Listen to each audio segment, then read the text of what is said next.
Now to some new developments in the efforts by the Justice Department to dismiss corruption charges against Mayor Adams. The lead prosecutor in this case is now the 7th person to resign since yesterday.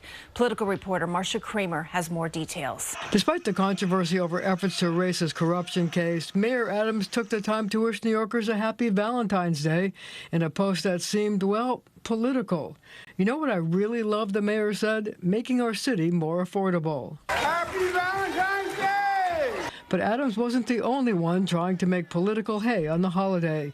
Andrew Cuomo's social media post sounded suspiciously like he was announcing he had decided to enter the Democratic mayoral primary to challenge Adams. I was speaking to a woman this morning, and I said, "How are things going?" And she said, "It's frightening out there on those streets." This is Governor Hochul is talking to people about the possibility of removing him, and a number of Democrats called on him to resign, claiming the Justice Department decision to drop the corruption charges against him were part of a quid pro quo to get the mayor to cooperate with the deportation of violent criminals. How could we, his constituents, trust Mayor Adams when he knows that, you know, his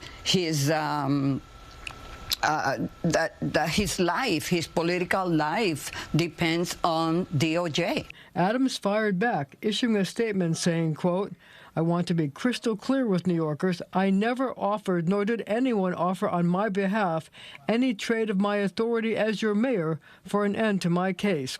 Never." Meanwhile, the lead prosecutor in the corruption case against Adams, Hagan Skoton, became the 7th person in the Justice Department to resign. President Trump was asked about the case and the resignations. I don't know about it. I mean, obviously, I'm not involved in that. But I would say this, that if they had a problem, and these are mostly people from the previous administration, you understand, so they weren't going to be there anyway. They were going to all be gone or dismissed. Marcia is here in studio with me. And Marcia, the mayor and also the president's board czar, Tom Homan, they made a television appearance today. What was that about? Well, basically they mostly talked about the agreement that the mayor had signed on to, that he would sign an executive order to allow ICE agents to go to Rikers Island.